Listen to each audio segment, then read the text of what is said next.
అంటే రైతుల పరిస్థితి ఎలా అయింది అంటే జయశంకర్ భూపాలపల్లిలో ఒక పాడి రైతు ఏదైతే ఈ బర్రెల్ని పెట్టుకొని పాలు పిత్తుకొని అమ్ముకునే రైతు ఎవరైతే ఉన్నారో వాళ్ళ కడుపు మండితే ఎలా ఉంటుందో అసలు డిఫరెంట్గా, మరి వాళ్ళకి ఆలోచన ఎలా వచ్చిందో తెలియదు. కానీ ఇప్పుడున్న కాంగ్రెస్ ఎమ్మెల్యే వాళ్ళు ఏదైతే షెడ్ వేసుకున్నారో అది కూల్చేయడం జరిగింది. దాన్ని కూల్చేయించాడంట. అంటే ప్రభుత్వ పరంగానే కూల్చేయించారు, అది బాగుంది. కానీ వాళ్ళ ఆవేదన ఏంటంటే మాకు అసలు ఎలాంటి నోటీసులు ఇవ్వకుండా ఏం చేయకుండా కూల్చేయడం కరెక్ట్ కాదు అని చెప్పి వాళ్ళు చేసిన పని ఏదైతే ఉందో అది నవ్వాలా తిట్టుకోవాలా ఏంది అర్థం కావట్లేదు, విచిత్రంగా ఉంది. సో ఏదైతే ఎమ్మెల్యే గారి క్యాంప్ ఆఫీస్ ఉంటుందో అక్కడికి వాళ్ళ దగ్గర ఉన్న బర్రెలన్నీ తీసుకొచ్చి ఆ క్యాంప్ ఆఫీస్లో వదిలేయడం జరిగింది. సో వాళ్ళకి తెలియదుగా అక్కడ ఉన్న సెక్యూరిటీ వాళ్ళు ఏందమ్మా చుట్టుపక్కల వర్షాలు లేక గడ్డి లేదని మా దగ్గరికి వచ్చావి, అంటే అక్కడ లాన్ ఉంటుంది కదా అదంతా మన లాన్ ప్లేస్లో గడ్డి పెంచుతూ ఉంటాం. సో గడ్డిని చూసి ఇక్కడికి పంపిస్తున్నాను, ఇక్కడ పంపించకుండా ఎలా కొడుతుంటే లేదు నేను ఇక్కడనే మేపుతాను, ఇక్కడనే ఉంచుతాను, మా బర్రెలకు వాన నుంచి ఎండ నుంచి తట్టుకోవడానికి షెడ్డు లేదు, మేము ఇక్కడ ఉంచుతాము, ఉన్న బర్రెలన్నింటినీ ఆ క్యాంప్ ఆఫీస్లోకి పంపించారు. ఎంత అంటే ఇప్పుడు అది ప్లే చేసేది కానీ కంటెంట్ రైట్ పడుతుంది కాబట్టి నేను ప్లే చేయట్లేను. సో ఆ బర్రెలన్నిటిని కూడా ఆ క్యాంప్ ఆఫీస్లోకి పంపించడం జరిగింది, ఎమ్మెల్యే క్యాంప్ ఆఫీస్లోకి పంపించడం జరిగింది. అంటే జరిగిన స్టోరీ ఏంటంటే వాళ్ళు పర్మిషన్ లేకుండా ఒక షెడ్ వేయడం జరిగిందంట. అంటే ఎప్పుడు గతంలో షెడ్ వేశారు, సో అది పర్మిషన్ లేదని తెలిసినప్పుడు వీళ్ళు అంటే ఇప్పుడు ఎవరైనా సరే మనుషులైనా సరే ఒక ఇంట్లో ఉంటున్నప్పుడు పర్మిషన్ లేదు, హఠాత్తుగా నువ్వు ఇంట్లోకి బయటికి ఎలా నెట్టేస్తావు, షెడ్లో నుంచి ఎలా నెట్టేస్తావు, వాళ్ళకు ఒక లెటర్ ఇవ్వాలి, లేదమ్మా మీరు తప్పుగా కట్టారు, మీకు ఇన్ని రోజులు టైం ఇస్తాం, షెడ్ మార్చుకోండి, లేదంటే మీ సొంత ప్లేస్లో కట్టుకోండి, ఇక్కడ ఉంటే మాత్రం మేము తీసేస్తామని ఒక 1 వీక్ 10 డేస్ నెల రోజులు టైం ఇవ్వండి, తప్పేముంది.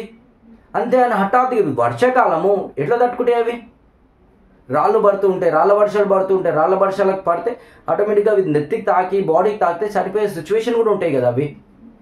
ఇలాంటి సిచ్యువేషన్లో వాళ్ళు షెడ్డుకులో కొట్టేశారు. ఆ రైతు ఏం చేయాలో అర్థం కాక తీసుకొచ్చి అన్నీ కూడా సీఎం క్యాంప్ ఆఫీస్లోకి వదిలేయడం జరిగింది. అంటే ఎలా ఉందంటే మన పద్ధతి, సరే ఈమె చేసిన తప్పే 100% నేను కూడా ఒప్పుకుంటాను, పర్మిషన్ లేకుండా షెడ్ వేసుకుంది, దానికి తగ్గట్టు ఒక లా ఉంది, ఒక న్యాయం ఉంది, మన దగ్గర చట్టం ఉంది. మన ఇండియాని చూస్తేనే అది న్యాయంగా మనం పోతాం. మన భారతదేశంలో ఉన్న గొప్పతనమే అది కదా. ఎదుటి వ్యక్తికి మనం సపోర్ట్ చేస్తూ వాళ్ళకు సపోర్ట్ చేస్తూ వాళ్ళకు మంచితనంగా ఉంటూ వాళ్ళకేం కావాలి మనకేం కావాలని అడిగి తీసుకునే పద్ధతిలో మనం ఉంటాం భారతదేశం, అందులో ముఖ్యంగా తెలంగాణలో. ఇప్పుడు నిజంగానే తప్పు చేసినప్పుడు మీరు ఏం చేయాలి, నోటీసులు ఇవ్వాలి, లేదంటే వెళ్ళి చెప్పాలి, ఇది గవర్నమెంట్ ప్లేస్ అమ్మా, మీరు షెడ్ వేయద్దు, షెడ్ వేస్తే మేము కులగొడతాం 100%, మీ బర్రెల రోడ్ల మీద పడతాయి అని చెప్పాలి. చెప్పకుండా ఆ రైతుకి సడన్గా మొత్తం కులగొట్టడంతో ఆ రైతు ఏం చేయాలో అర్థం కాక ఆ గందరగోళంలో తీసుకొచ్చి అన్ని కూడా మన ఎమ్మెల్యే గారి క్యాంప్ ఆఫీస్లోకి వదిలేయడం జరిగింది. వాళ్ళని అడిగితే ఏమన్నారంట, అట్లా తీసుకొస్తారు మీరు అంటే, లేదయ్యా మేము ఎవరైతే కులగొట్టారో వాళ్ళని అడగడం జరిగింది, అట్లా మీరు కులగొడతారు, అసలు మీకు ఎవరు పర్మిషన్ ఇచ్చారు, మీకు ఎవరు చెప్పారు అది అంటే సీఎం మన ఎమ్మెల్యే గారు చెప్పారు. మరి మాకు ఆప్షన్ ఏముంది, ఎమ్మెల్యే గారు చెప్పారు కాబట్టి ఎమ్మెల్యే గారి దగ్గరికి వచ్చి మేము ఎమ్మెల్యే గారి ఇంట్లోనే మేము వదిలేస్తాం. ఇంకా సంతోషం, అన్న నివసించే ఇంట్లో వదిలేదు, అది క్యాంప్ ఆఫీస్ గవర్నమెంట్, వాళ్ళు కూడా మంచోళ్ళే, కొద్దిగా తెలివిగల్లోలే. సో వాళ్ళ ఇంట్లో వదిలేస్తే వాళ్ళ ఇంట్లో ఆడపిల్లలు, వాళ్ళ ఇంట్లో మగపిల్లలు, లేదంటే వాళ్ళ ఇంట్లో ఫ్యామిలీ మెంబర్స్ ఇబ్బంది పడతారు, చుట్టాలు ఇబ్బంది పడతారు అనేసి తీసుకొచ్చి ఏదైతే క్యాంప్ ఆఫీస్ గవర్నమెంట్కి సంబంధించిన క్యాంప్ ఆఫీస్ కాబట్టి దాంట్లో వదిలేయడం జరిగింది. 1 కాదు 2 కాదు చాలా ఉన్నాయి అలా, వీటిని ఆడ వదిలేయడం జరిగింది. అంటే సామాన్యుడికి ఎలాంటి నోటీసులు ఉండవు, పోవడం కులగొట్టేయడం. గతంలో కూడా మీరు చూసారు కొన్ని కాలేజీలు డైరెక్ట్ చెరువుని కబ్జా చేసి కట్టారని వీళ్ళే చెప్పారు. అందరు అనుకుంటున్నారు కూడా అక్కడ ఉన్న జనాలు చెరువులోనే కట్టారు అని. సరే అప్పుడు ఎందుకు కూల్చలేదు అంటే అప్పుడు స్కూళ్ళు కాలేజీలు అకాడమిక్ ఇయర్ కాబట్టి ఇప్పుడు ఈ టైంలో మనం డిస్టర్బెన్స్ చేయొద్దు, హాలిడేస్ వచ్చిన తర్వాత మేము క్లియర్ చేస్తామని చెప్పారు. హాలిడేస్ వచ్చాయి, దాదాపు 45 రోజులు 60 రోజులు 50 రోజులు లీవ్లు వచ్చినాయి, మళ్ళీ తర్వాత స్కూళ్ళు కాలేజీలు అన్నీ స్టార్ట్ అయిపోయాయి. అంటే సామాన్యుడికి మాత్రం ఎలాంటి పర్మిషన్ లేకుండా శని ఆదివారాలు పోయి కొట్టేస్తారు అన్ని. కొద్ది పేరున్న వాళ్ళు లేదంటే గవర్నమెంట్ సపోర్ట్గా ఉన్న వాళ్ళని మాత్రం మీరు నోటీసులు ఇవ్వరు, ఇచ్చిన దాన్ని పట్టించుకోరు, ఆ కులగొట్టే పరిస్థితిలో వస్తే కూడా మీరు పోరు దగ్గరికి. మరి ఎందుకు భయము, పార్టీ వాళ్ళంటే భయమా, లేదు అంటే మాకు సపోర్ట్ చేస్తున్నారు వీళ్ళని మేము డిస్టర్బ్ చేస్తాం, మమ్మల్ని డిస్టర్బ్ చేస్తాం, మా పార్టీని డిస్టర్బ్ చేస్తారు, మా గవర్నమెంట్ని డిస్టర్బ్ చేస్తారు, గవర్నమెంట్ని పడగొట్టేస్తారని భయమా? ఎందుకు వాళ్ళతో మీరు అంత సన్నిహితంగా ఉండాల్సిన అవసరం ఏముంది? ఎవరైనా సరే తప్పు చేసిండు, కులగొట్టండి. గతంలో కేటీఆర్ ఫామ్ హౌస్ మొత్తం FTL బఫర్ జోన్లో ఉంది అనేసి అన్నారు, మళ్ళీ దాన్ని వదిలేశారు. ఆయన కూడా అన్నాడు కులగొట్టండి అంటే, మీరు మళ్ళీ ఏం మాట్లాడతారా? స్వచ్ఛందంగా మీరు కూడగొట్టు. ఎవరు ఇప్పుడు నేను తప్పు చేసినా ఒప్పుకుంటాడా? రాజకీయ వ్యక్తి అసలు రాజకీయ నాయకుడు అసలు ఒప్పుకోడు నేను తప్పు చేసినా అని. అలాంటప్పుడు వాళ్ళు ఎందుకు కులగొట్టుకుంటారు? మీరు కదా కులగొట్టాల్సింది. మీ పనే అది, మీ డ్యూటీ అది కదా. ఇప్పుడు మీకు జీతాలు తీసుకునేది దేనికోసము? కొంపలు కట్టడానికి కాదు, కొంపలు కూల్చడానికి. మరి ఆ పనైనా కరెక్ట్ నిజాయితీగా న్యాయంగా చేయాలి కదా. ఆ పనైనా అది చెయ్యరు. సో అన్నింటినంటే గాలికి వదిలేయడం ఇంకో ఆప్షనే లేదు. అంటే పేరున్న వాళ్ళేమో డిస్టర్బ్ చేయరు, నోటీసులు ఇస్తారు, వారాల కొద్ది నెలల కొద్ది వెయిట్ చేస్తారు. సామాన్యుడిని మాత్రం రోడ్డు మీద నెట్టేస్తారు.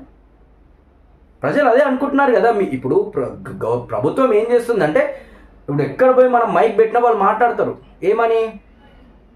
సో మేము అమాయకులను నేను కూడా అనలేను. వాళ్ళు అన్నీ తెలివితోనే ఆ పనులు చేస్తారు.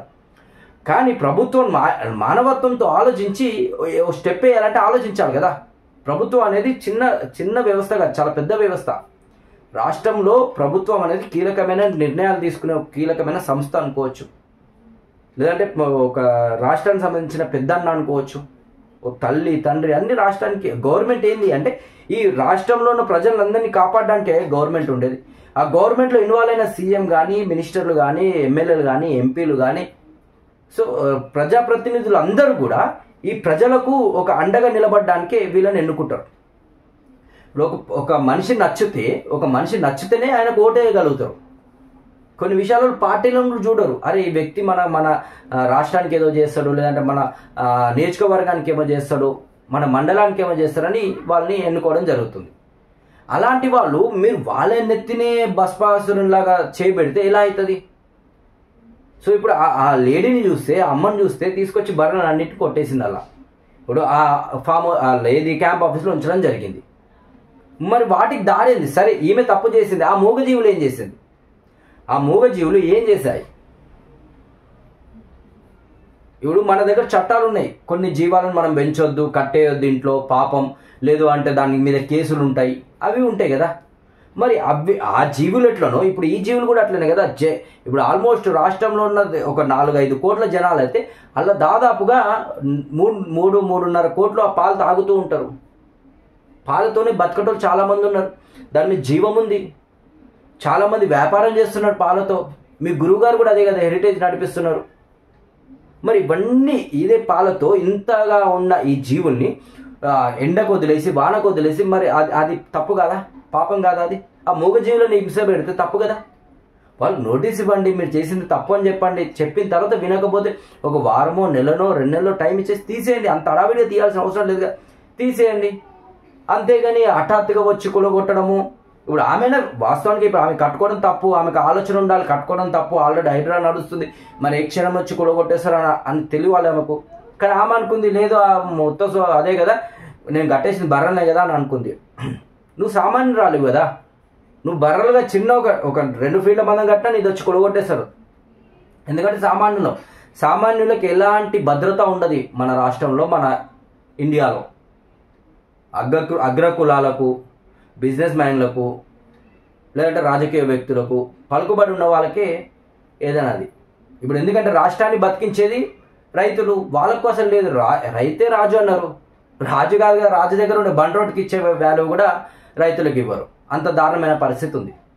సో అందుకని నేను చెప్పేది ఏంటంటే, తప్పు చేసినా సరే వాళ్ళకి చెప్పండి, మీరు తప్పు చేశారయ్యా, మీరు సెట్ చేసుకోండి అని చెప్పేసి తీసేయండి, తప్పేముంది. నేను చెప్పింది కరెక్ట్ ఇన్ఫర్మేషన్ అయితే నచ్చితే మీరు లైక్ చేయండి, కామెంట్ చేయండి, సబ్స్క్రైబ్ మీ ఇష్టం చేస్తే చేయండి, లేకుండా కామెంట్ అయితే చేయండి. Thank you.